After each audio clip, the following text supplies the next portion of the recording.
What happens when a nation doesn't just break the rules, but erases them completely? Not with tanks, not with missiles, but with something far more dangerous. Silence, data, and a single decision that the world never saw coming. Because right now, in the heart of Burkina Faso, a quiet storm is unfolding, and at the center of it stands a man many in the West still underestimate.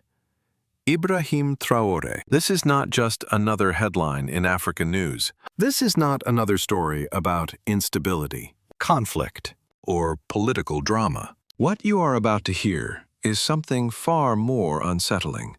Because while the world was watching speeches, summits, and diplomatic theater, Traoré made a move so precise, so calculated, that it may have permanently altered the balance of power across West Africa. No explosions, no declarations of war, just a system, quietly activated. And within hours, everything began to change. Borders froze. Trade stalled. Officials hesitated. And behind the scenes, something even more critical happened. Entire intelligence networks went dark. The old systems, the ones that tracked movement, identity, and control across the region, suddenly meant nothing. So let me ask you something. If a country no longer exists inside the system that was designed to control it, can it still be controlled at all? That is the question. No one in Washington, Paris, or even neighboring capitals seems ready to answer. Because this isn't just about Ibrahim Traoré or Burkina Faso. This is about a new kind of power. A power that doesn't announce itself with noise, but with disappearance. And if this is what peace looks like, what does war look like? Before we go deeper into this story, make sure you're subscribed. Because what's coming next will challenge everything you think you know about Africa news.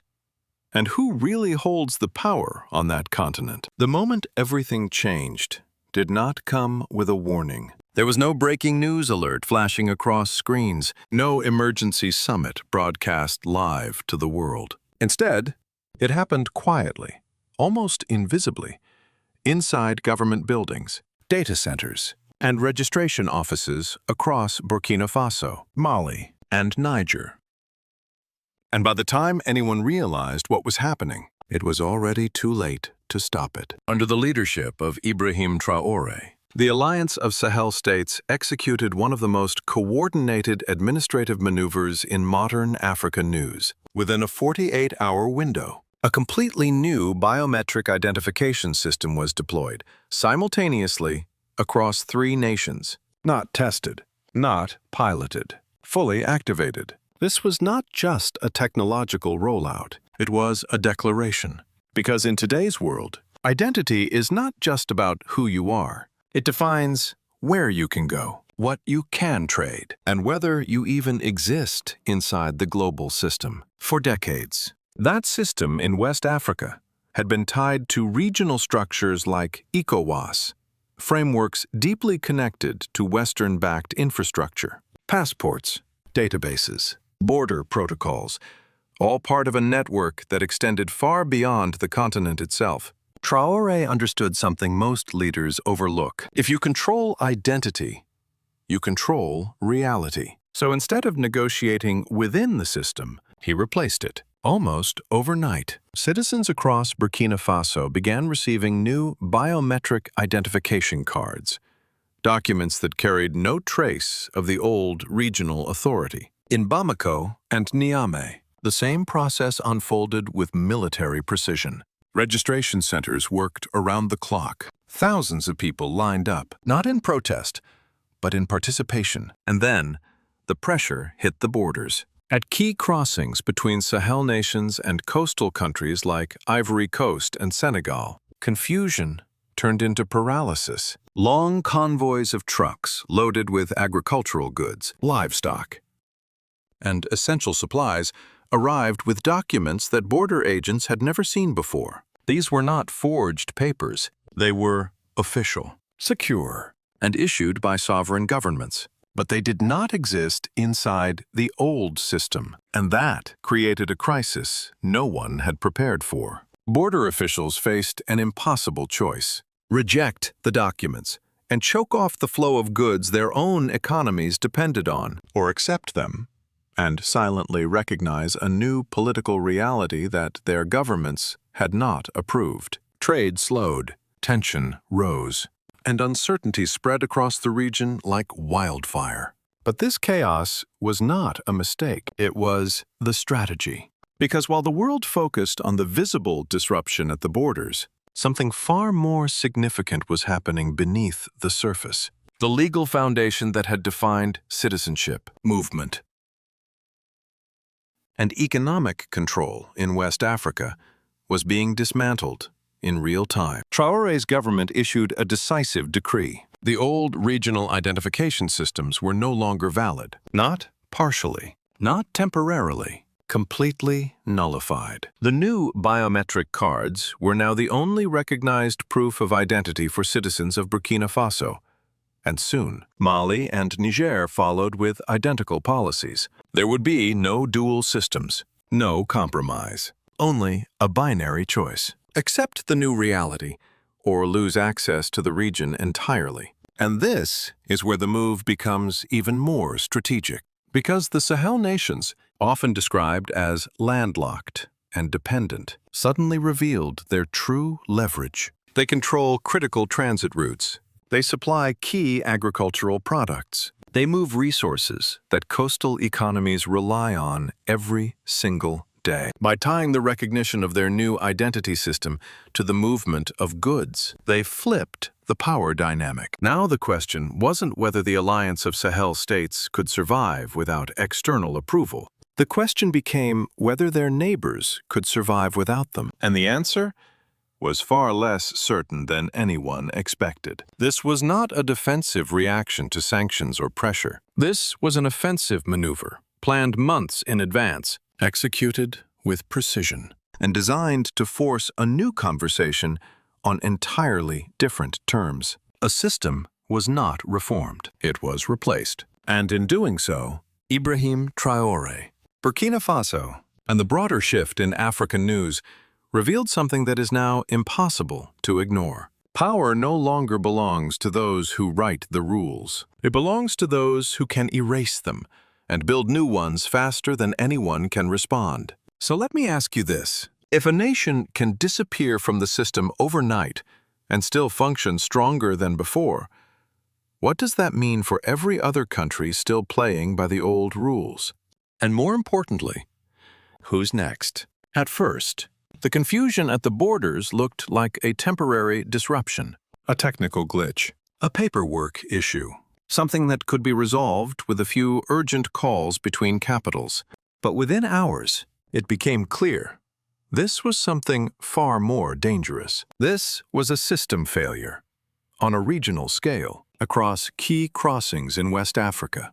The pressure began to build. Lines of transport trucks stretched for miles. Drivers waited under the scorching sun, engines idling, carrying goods that entire markets depended on, food supplies, livestock, raw materials.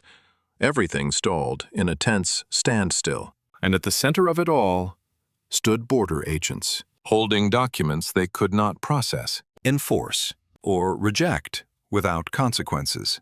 Because these were not fake passports. They were real, issued under the authority of governments led by figures like Ibrahim Traoré. They represented a new legal reality that the old system had no mechanism to handle. And that's when the crisis turned into a dilemma. If border officials denied entry, they risked triggering immediate shortages in their own cities. Local economies, already fragile, depended heavily on the steady flow of goods from inland Sahel regions. Blocking that flow was not just a political decision, it was economic self-sabotage. But if they accepted the documents, even quietly, even unofficially, they would be doing something far more significant. They would be recognizing a new sovereignty, one that had not been approved, negotiated, or sanctioned by the traditional regional powers. And so, hesitation spread. Decisions were delayed. Orders were unclear. And in that hesitation, something critical happened. The momentum shifted. In Abidjan, under the leadership of Alassane Ouattara, emergency meetings were called behind closed doors. In Abuja, officials scrambled to assess the legal implications of what they were witnessing. This was not just a policy disagreement anymore. This was a structural breakdown of the entire regional framework they had relied on for decades. Because for years, control in West Africa did not rely solely on military strength. It relied on systems, databases, identification protocols, shared intelligence networks, invisible structures that allowed governments and their international partners to monitor movement, track transactions, and maintain influence across borders. And in a matter of days, those systems went dark. Intelligence analysts began to notice something deeply unsettling. The new biometric network deployed by the Alliance of Sahel states was not connected to any of the legacy infrastructure. It did not feed into the old databases. It did not share access points. It operated in isolation, completely outside the reach of the systems that had been used for years to observe and manage the region. For the first time in decades, there was a blind spot, a massive one. Movements of people could no longer be tracked with precision. Trade flows became harder to monitor. Financial patterns, once visible through interconnected systems, started to fade into uncertainty. It was as if an entire region had gone off the grid, not physically, but digitally. And that changed everything. Because power in the modern world is not just about territory. It's about information. It's about knowing who moves, where they go, and what they carry. Now, that visibility was gone, and what replaced it was something far more unpredictable. Control had shifted from those who monitored the system to those who built a new one. This realization sent shockwaves far beyond West Africa. In Paris, where strategic interests in the region run deep, the implications were immediate. Long-standing assumptions about influence, access, and oversight were suddenly in question. The same was true in Washington, where analysts began to reassess the stability of a region they believed they understood. Because this was not rebellion. This was independence, redefined, not through speeches or symbolic gestures, but through infrastructure, through data, through the quiet removal of external visibility. And perhaps most unsettling of all, it worked, despite the confusion, despite the tension at the borders. Trade did not collapse. In fact, reports began to emerge that in several crossings, goods were still moving, quietly, informally. Border agents, faced with economic reality, started processing the new documents without official acknowledgement. Not because they agreed with the change, but because they had no other choice. And that is where the true climax of this moment lies. Not in the chaos, but in the acceptance that followed. Because once a system continues to function without your approval, you are no longer controlling it. You are reacting to it. And that is a position no power structure willingly accepts. So now the question becomes even more dangerous. If the old systems can no longer see, track, or control what's happening inside the Sahel, then what else is changing that no one can see yet? And if this is what a silent revolution looks like, how do you stop something you can't even detect? What happened next was not just political. It was deeply personal. Because while governments debated legality and intelligence agencies struggled with blind spots, ordinary citizens in Burkina Faso were experiencing something far more profound, something that cannot be measured in policy papers or economic reports. For the first time in their lives, many of them were holding a document that did not trace back to a foreign-influenced system, a passport, an identity, a proof of existence. But this time, it belonged entirely to them. Under the leadership of Ibrahim Traoré, this was not just an administrative reform. It was a psychological break, a clean severance from decades of dependency on external frameworks that had quietly defined who they were allowed to be. And that shift, though invisible to outsiders, was seismic. Because identity is not just about travel. It is about dignity. For generations, citizens across the Sahel carried documents tied to systems they did not control, databases they could not access, and rules they did not write. Their movement, their trade, even their legal recognition existed within structures influenced by actors far beyond their borders. Now, that link was gone, and in its place stood something new, a sovereign identity. This is where the concept becomes difficult for traditional power structures to grasp, because the sanctions, restrictions, and legal pressures imposed over the years were all built on a specific assumption that these populations existed within a shared, recognized framework. But what happens when that framework disappears? What happens when a government doesn't just reject the rules, but replaces the very definition of its people? The answer is both simple and unsettling. The old tools stop working. Sanctions, for example, rely heavily on legal categorization, on identifying individuals and entities within recognized systems. But if those individuals are now registered under a completely separate structure, one that does not feed into the old databases, enforcement becomes fragmented and, in some cases, impossible. This is what some analysts have begun to describe as the emergence of a ghost population, not invisible in reality, but invisible within the systems designed to control them. And that changes the entire equation, because you cannot regulate what you cannot define. You cannot restrict what you cannot identify.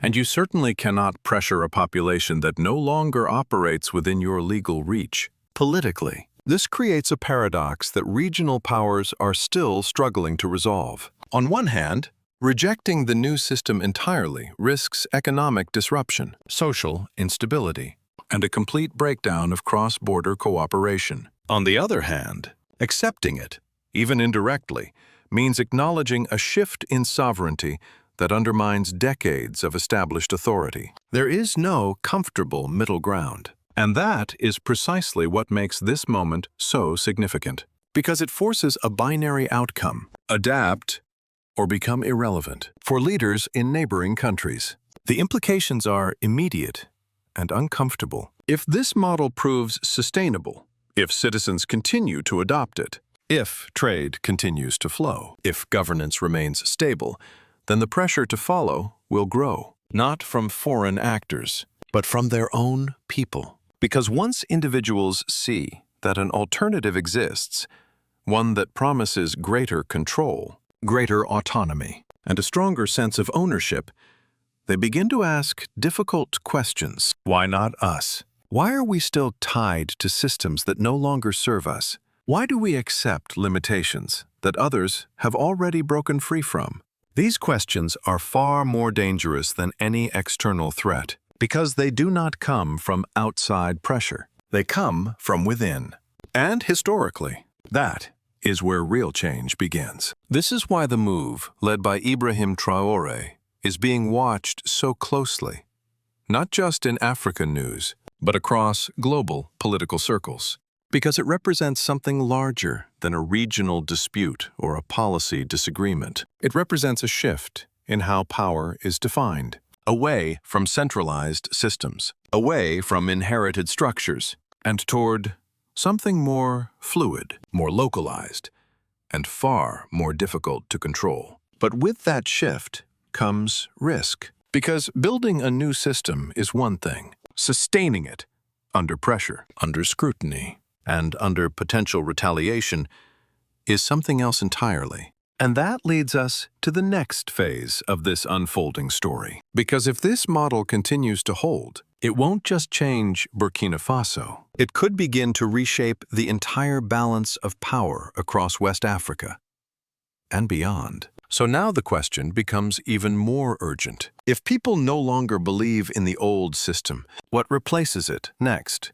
What began as a quiet administrative shift inside Burkina Faso is no longer contained within its borders. The ripple effects are now spreading across West Africa and far beyond, forcing governments, corporations, and global powers to confront a reality they did not anticipate. Because this is no longer just about Ibrahim Traoré or a single decision in Africa news. This is about a system that may no longer hold. Across neighboring countries like Ivory Coast and Senegal, the pressure is becoming impossible to ignore. These coastal economies have long depended on the steady flow of goods from inland Sahel nations, agricultural products, livestock, and critical raw materials that move through their ports to the global market. But now, that flow is no longer guaranteed under the old rules. The emergence of a new identity system has exposed a vulnerability that had been hidden for decades. These economies are not just trading partners with the Sahel. They are structurally dependent on it. And for the first time, that dependency is being used as leverage, quietly, strategically. If border officials refuse to recognize the new biometric documents, trade slows or stops. If trade stops, revenue. And if revenue drops, the economic consequences begin to cascade, affecting everything from local markets to national budgets. This creates a situation no policymaker wants to face, because enforcing political decisions now carries immediate economic costs. And in that tension, something begins to shift. Recognition, whether official or not, starts to happen. Not through declarations, but through actions. At the global level, the implications are even more profound. For decades, control over identity systems in parts of Africa has been closely tied to external technology providers. Companies like Thales played a central role in building and maintaining secure identification infrastructure across Francophone Africa. These systems were not just technical, they were strategic. They created access points. They enabled oversight. They allowed for a level of visibility that extended beyond national borders. Now, that access is being removed. By deliberately bypassing these legacy providers, the Alliance of Sahel States has taken a step toward what many are now calling digital sovereignty. The data generated within these countries, citizen identities, movement patterns, transactional flows, is no longer automatically accessible through the same international channels. And that represents a fundamental shift. Because, in the modern world, data is power. It shapes intelligence. It drives economic decisions. It influences geopolitical strategy. And when that data becomes inaccessible, influence begins to fade. This is why the reaction from traditional global powers has been cautious but deeply concerned. In capitals like Paris and Washington, analysts are beginning to reassess long-standing assumptions about control, access, and partnership in the region. Because what is unfolding in the Sahel is not just a political divergence, it is a structural one. A move away from integrated global systems toward independent, regional frameworks. And if this model proves sustainable, it could inspire similar actions elsewhere. Not just in Africa, but in any region where governments begin to question the balance between cooperation and control. That possibility, more than anything else, is what makes this moment so significant. Because it introduces a new variable into the global equation. What happens when smaller nations realize they can build parallel systems and operate outside traditional oversight? What happens when control is no longer centralized, but distributed? And perhaps most importantly, what happens when the cost of maintaining the old system becomes higher than the cost of replacing it? This is the question now facing not just West Africa, but the world. Because if this system spreads, if more countries begin to follow the path set by Ibrahim Traoré and Burkina Faso, then the balance of power will not shift gradually. It will shift suddenly. And when it does, who loses control first?